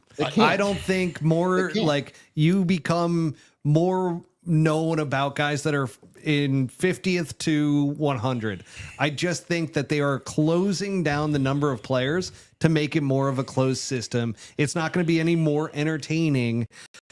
I do believe that this is a move that is for the membership of the guys who are currently members and in a good position in terms of being in the top 50. And but if you're going to do that, wouldn't you chop way more than 20 off the top? Like that wouldn't. Well, fly. they can't go. They can't fly. go any further, right? So think about this. This is right? the first move. This is the start. I see exactly. So I they've mean, already not touched. Go ahead. Their goal is to get down to what Liv is at about 80 players. The number of players for Signature Series events. Then they're going to get rid of cuts entirely, and it's just going to be a tour of 80 players that basically you see the same guys time and time again. And here's the thing. Is it necessarily a terrible thing? It sucks for getting to experience, because who knows what golfers we are going to miss out on through that format. It's going to be terrible. Trot says, why would a company sponsor a tour event? I mean, great question. That's pretty simple answer. You're hyper focused on a high earning demographic, and it's probably one of the best tax write-offs for a company that can afford. They don't get back. They don't get back anywhere near the investment that they. Well, they don't have to. It's a fucking tax write-off, and nowhere else in the world can you put money into an event that is a tax write-off to hyper focus your company on a certain demographic, which is 22 Certainly. to 50 and a massive household income. But you could also, They have their data that sells to those guys. Yeah, for sure. But I mean, I speak to the people that are in charge of sponsor relationships for multiple different tournaments, including elevated events like Jack's event. I can tell you beyond a shadow of a doubt, sponsors are not happy. They're not happy at all because they have to deal with the tour basically doing whatever they want and then telling the sponsors you're going to give us more money. That doesn't work. I mean, it's exactly what's a ZOZO. But yeah, I mean, I have no idea what ZOZO is. I used to know that.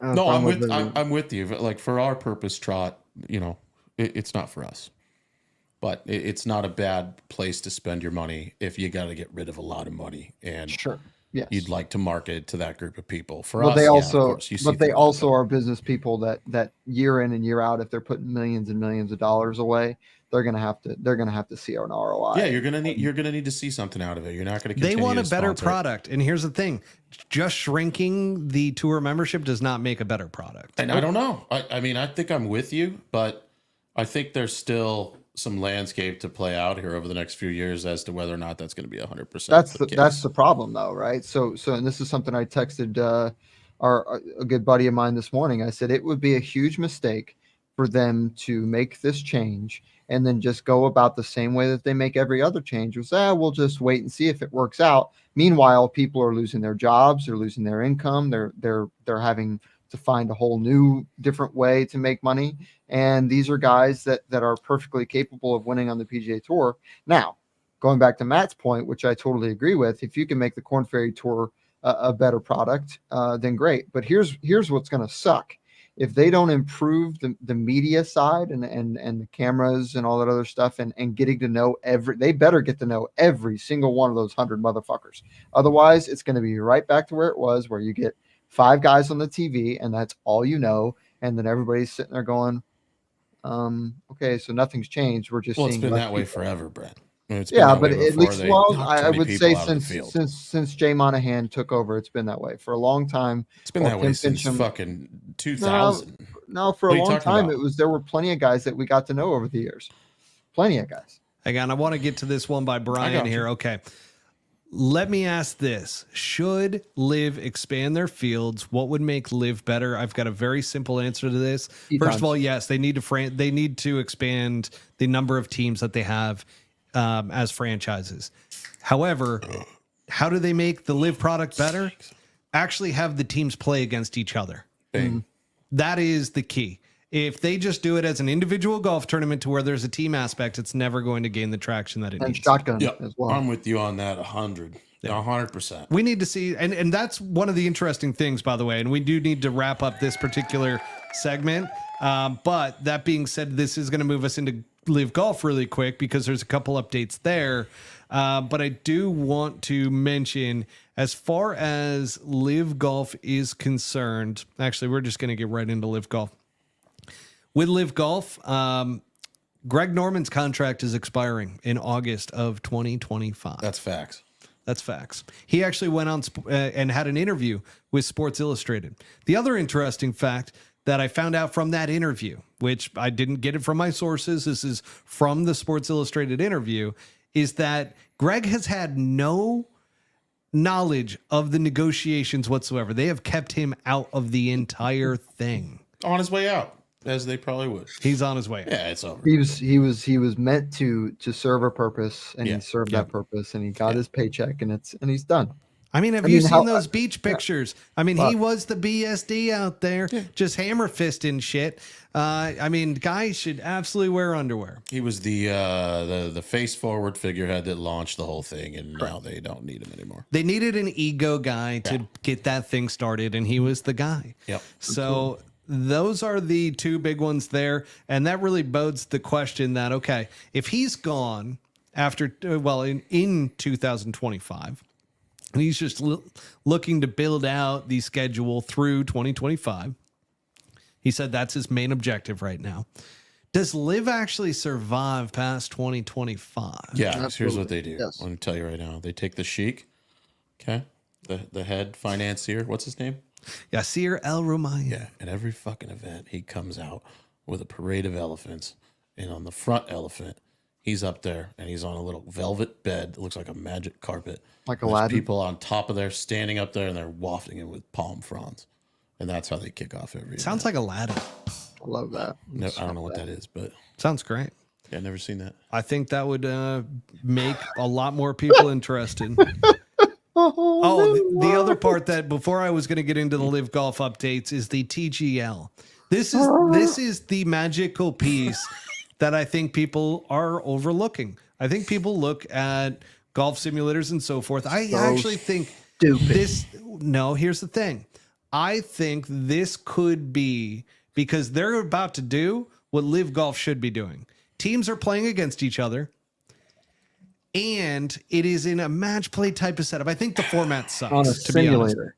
No, yeah, but it is a massive screen. Do you know how big this screen is? I don't have any idea. My buddy is their head of player relations. I'll find out some more information. Get some dimensions on that. The dimensions are like 10 times the size of a movie theater screen. Like IMAX of golf. It is massive. So But it's still a simulator. Some would they say. are hitting from far enough back, Some and they're would using say. top tracer technology for it. They did switch from the radar, the Doppler From radar 100 from full yards? swing to the actual. So they're going to be hitting, I think, from like 20, 30 yards back from the screen. I mean, Brent, some would say we live in a simulation. So, you know, But they're going to be playing to Created a by our real Lord and green. Savior. what is real Amen. golf? you They're know, going to be at playing that to a point? real green that is a virtual green that is going to undulate based off of what the undulation And then is. they putt on that. Yeah. And they hit I've seen bunker that. shots and Fake everything. grass. So I I'm actually not think too this is going to enthused. be bigger than what people think it is going to be. I agree with you. For about People will watch 2.5 that. seconds. No, people are going to watch that, dude. I don't think so, man. And they're going to start consuming they in said about shorter Liv, too. spurts. They're not going to be invested for, you know, their entire weekend. Like they're going to get to watch some shit. But I think And it's filling a dead period. I mean, it's going to be on ESPN, ESPN and not a- Ocho. the Ocho. no, not the Ocho. No, definitely They're not. Main No, frame. ESPN. Yeah, main. It's going to be on Monday nights. So walk. So these guys fly in on their PJs on a Monday night, play some 20, 30-minute golf rounds, and It's head-to-head Head out. matchups. Yeah. So it's team versus team.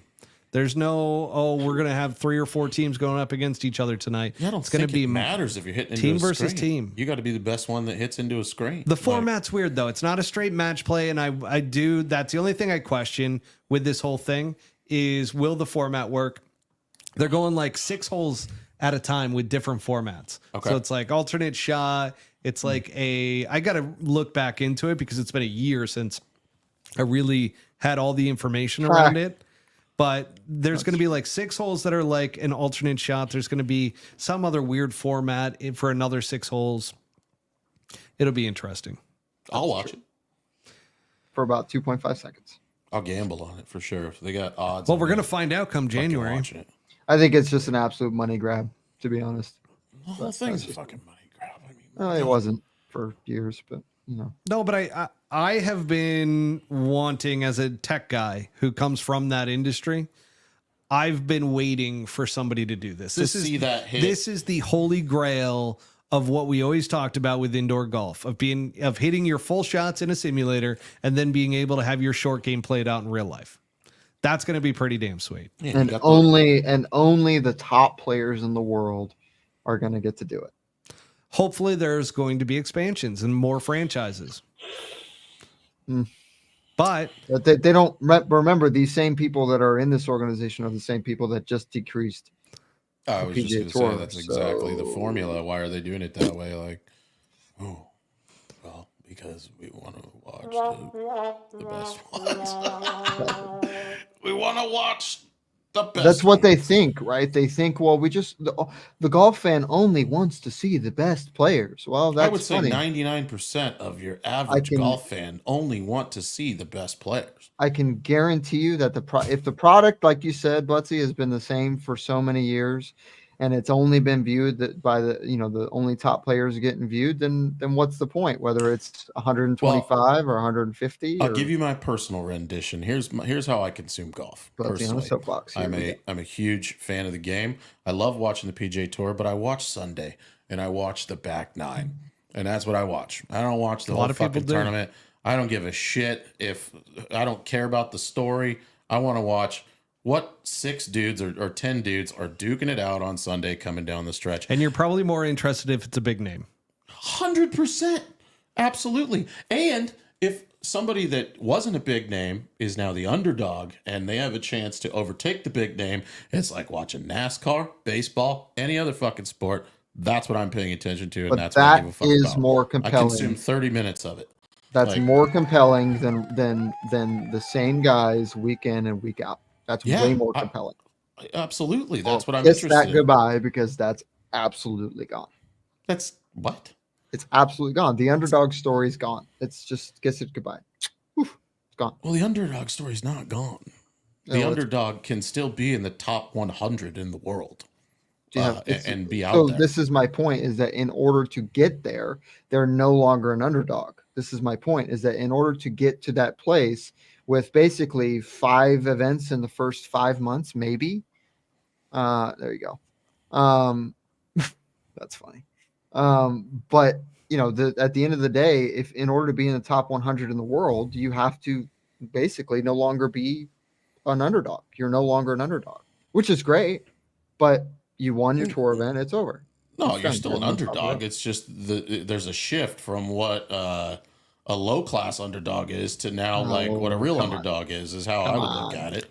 Come on. We're talking about 100 guys. Click that eyeball that says the number of audience. Like 4. No, we've got 1,300. I just want to see where they're coming from. Okay, cool. Thank you. So here's my question. So China. what China? China. What was Big Asian week on Pro Big Golf. Asian week. We talked It about is what it is. ZOZO. absolutely huge? But what do you guys think is going to happen when essentially, you're going to see the same guys for multiple weeks in a row? I mean, what's going to happen after Brent, the first 4 or 5 weeks? I get your point on this, and here's the thing. Just shrinking the numbers, I'm in full agreement with you, is not going to make the product better. It is not going to build out the stories any better. Nope. It is not going to make sure that the top guys are at the top of the leaderboard every single week.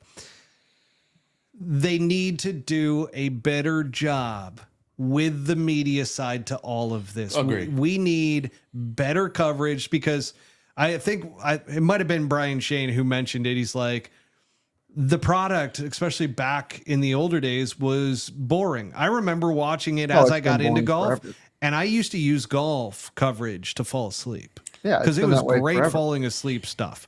And it's still that way. Now it's very much so. The only one that I truly do like is CBS with Jim Nantz, because of Jim Nantz. I mean, Yeah, but the just Masters as is the only. Yeah. just as a broadcaster host guy, I'm like, man, he's I best. love listening to him and his insights and everything like that. But the product needs to get better, and that starts with better stories, better media coverage, and that stems from HQ at the PGA Tour. They rely way too much on the Golf Channel and these stations to do all of their work for them, and that is not a good thing. Yeah, so like what you're saying is basically whether you cut the field or not, okay, cut it. But you're still missing here. Yeah. Yeah, there's still a miss here. Like, that's what needs to get better. That needs to radically change. Yeah. So Yeah, I that's totally agree. That's where we're going to end it tonight, guys. We got much more to talk about next week, as there's no golf this weekend, folks. I looked, I was like, wait a second, is the DP World Tour playing? No. Is the PGA Tour playing? No. Is anybody playing? No. So there's no golf this weekend, so enjoy your football. Get out and tee it up. Get out and tee it up. Go actually play, folks. Go play the game that we all love. We're going to be doing it as well. And yeah, so Brian says need more than one pod per week. I fellas. agree, Brian. Brian, we are working on that specifically. We might be doing Top it every secret. day next year. Top secret. Top secret. Don't fucking when the problem comes along, you must sip it. Sip it good. Sip it good. You were just giving me shit earlier about getting excited. I know. I get too excited with this Whole bag shit. of Oh man. Patience. Name on it. Patience, young lad. Wax on, wax off. Thank you, Mr. Oh, It was this an is Asian shocking week. content, guys. It's shocking content. We Shocking. need to Absolutely shocking. bring in the fucking energy. Come on. Okay. Moving on. Folks, if you are still with us, which there's more people listening right now than there were when we started. So Maybe That's we always a should good keep thing. going. It's down my leg. Maybe we should go. Maybe we should keep we're going. we're going on almost 2 hours here.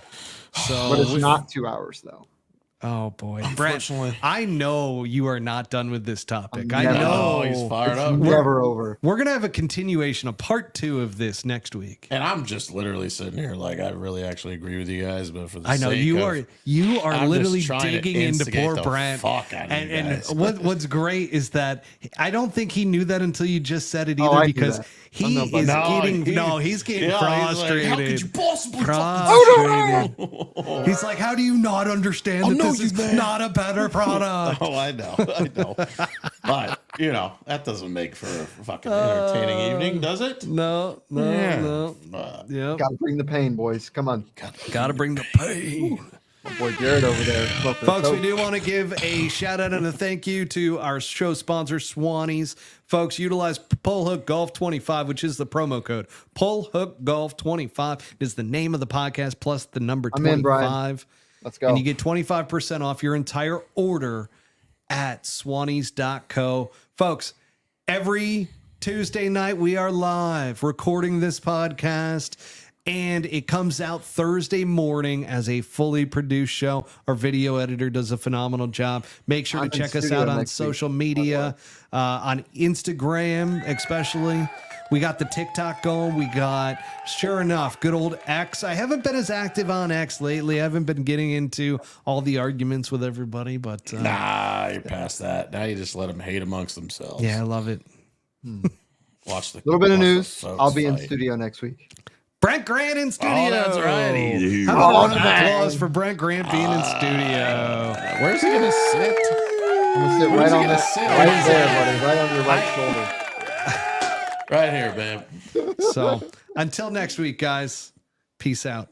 A-Town Toodles. down.